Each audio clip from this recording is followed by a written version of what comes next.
皆さん、猫はお好きですか？古代から人と共に生き、ある意味人間のことを間近で観察し続けてきたこの猫という動物。魔術や魔女、そういったものとも関連づけられることの多い猫ですが、今回はそんな神秘的な魅力を持った猫について、少し普通とは違う視点で考察しつつ語ってみたいと思います。カワウソマンです。にゃん。題して、猫は神なのかという話です。いきなり何を言ってるんだこの人はと思うかもしれません。しかし古代エジプトでは実際にバステトと呼ばれる猫の神様が多山や豊穣のシンボルとして大切にされていました。バステトは太陽神ラーの目から生み出されたとされていて、同じくラーの目から生まれたという獅子の頭を持つセクメトと同一視されたり姉妹であるとされたりするようです。セクメトはラーに背いたものを殺戮するというとても獰猛な面を持っていて、女神の持つ二面性の象徴として獅子と猫というふうに分かれているのだと思います。バステトは猫であり、母性と家の守り神という象徴なわけですね。それでですね、太陽神ラーの目からバステトは生まれたっていうところが気になったんですよ。お天道様が見ているぞっていう言葉ありますよね。使ったことないですけど、お天道様っていうのは要は超越的な存在の象徴として太陽という意味で使っているんだと思いますが、そういったものが私たちのことを見ている、監視しているんだぞっていう思想ですよね。そういう思想は分からんでもないじゃないですか。でもじゃあどうやってと考えた時に、ラーの目から生まれたのが猫の神であるバステトっていうのが面白いなと思うわけです。私生活も猫は見ている、聖書なんて言って書かれていますけど、この猫に改変されてしまった看板シリーズご存知ですか？結構好きなんですよねこれ。この看板が実際に存在するわけではなく、単なるコラ画像なんですけど、こういう誰が始めたのかもわからないような謎の流行っていうのは、人の集合意識的なところに働きかける何かがあって、それで流行ったりするのかもなと思ったりもするわけです。猫ってなんだか妙に可愛くありませんか？こんなに可愛いのは何かおかしい。これには間違いなく裏にイルミナティの陰謀があるに違いない。関さんもそう言ってた気がする。おかしいのはお前だよというツッコミは置いといて、猫が可愛いということだけは一つの確かなことなんじゃないかなと思います。人間が猫を可愛いと思うように作られているのか、猫が人間に可愛いと思われるようにできているのか、それは分かりません。いずれにせよ猫はその魅力だったり、食べ物や書物をネズミの害から守るといった性質によって人の暮らしの中に溶け込んで生きることを選択した非常に珍しい動物であるっていうことは言えますよね。もしも猫が人間を監視するために自然界のディープステートから送られてきたエージェントだとしたら、人間はその戦略にまんまとハマっていて、監視社会というのは古代にとっくに完成していたのかもしれません。それは半分冗談ですよ。けどちょっと想像してみてほしいんですが、この宇宙は実はかなりバーチャルな仕組みで動いていて、地球の環境や生命の営み、進化に関わっているような超次元的高知性が存在するとしたら、その存在は地球で起きていることを目や耳で感じてみたくはならないのだろうか。自分が与えた影響を知りたくはならないだろうかって思いませんか？モニターが消えた状態でゲームをやる人はいないじゃないですか。何も面白くないし、何かの間違いでゲームデータが消えても嫌ですよね。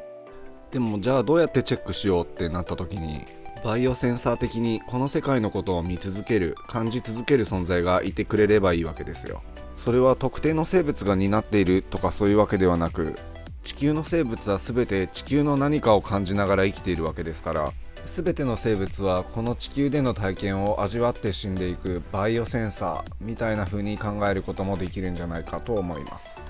生物によってそれぞれ得意なこと、不得意なこととあると思いますが、猫ほど人間のことを深く観察している生き物は他にいないんじゃないかなと思うんですよね。人類の歴史で最も古く農耕により文明が発達した中近東の肥沃な三日月地帯、この地域に住んでいたリビアヤマネコが現在世界中に広がっている家猫の共通の祖先だと考えられています。そして一つ前の動画で紹介したテンプル騎士団の本拠地ともなったキプロス島、ここで世界最古の人と猫が共に暮らしていた痕跡、紀元前9500年の人と猫が一緒に埋葬されているお墓というものが発掘されています。ということは、猫は人間が文明というものを手にした初期の頃からそばにいて、そして現在に至るまで人と共にある存在と言えますよね。キプロス島は現在では猫の楽園とも呼ばれたりしているようです。ヴィーナスの誕生の神話の舞台でもあるキプロス島、美の象徴である女神を崇拝することと猫をめでることっていうのが何か根底に共通しているものがあるのかもしれません。あとですね、カワウソマが最近考えているのが、古代の人々の信仰対象が現実に影響を与え始めているのではないかということなんですが、ナスカの地上絵に今まで未発見だったものが大量に発見されたというニュースがありました。その中に猫のゆるキャラみたいな絵があり、結構ネットで話題になったりしました。カワウソマンのこの説が間違ってないなら、様々な場面で象徴的に猫が登場してくる出来事っていうのがいろいろあるんじゃないかなと思います。ところでこれ知ってますか？福島県郡山市の縄文遺跡から見つかった土器で、愛称は公募でジョモニャンに決まったっていうそういうものなんですけど、日本において家猫の飼育っていうのが始まったのがいつ頃なのかは謎に包まれていて、平安時代頃に作られた焼き物のお皿に猫の足跡がついていることから、その頃にはすでに渡来していたことになりますが、それ以前になると手がかりがほとんどないみたいなんです。縄文時代に家猫が日本にいたという証拠はまだ発見されていません。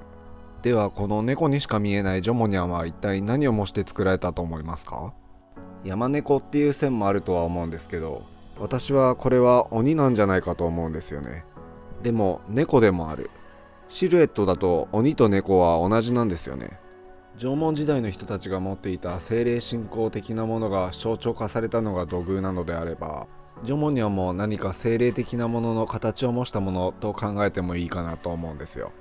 縄文人っていう日本の歴史の本当の始まりを生きた人たちが感じた猫のような鬼のような形をした概念、存在、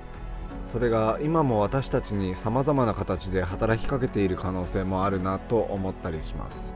これは行動十二星座と春分点の位置を表した図ですが、この12個の星座は長い時間をかけて地球の周りを回転しているように見えるわけですが、春分点の位置が一つの星座を抜けるまでに2150年かかります。そして近頃その春分点が水亀座に入ったことにより水亀座の時代になったということがよく言われたりします。そして水亀座の対面に位置しているのは獅子座なんですけど、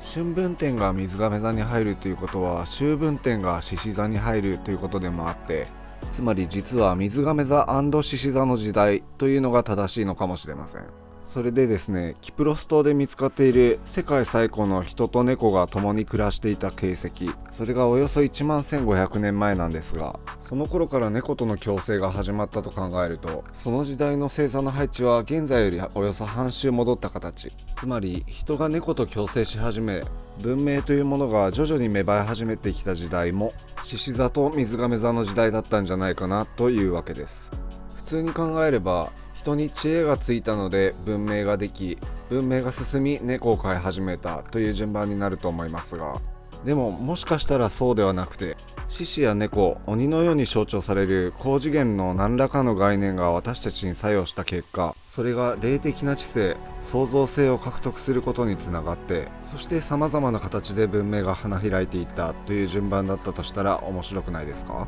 そしてもしもそうなのであれば、高次元のとある概念は猫のような顔をしているかもしれませんし、猫というのはそもそも神に近い性質を持った生き物なんじゃないでしょうか。人と猫の関係、人と神の関係、それももしかしたら似ているのかもしれませんよ。はい、ここまで話してきましたがいかがだったでしょうか。猫は神なのかという件について、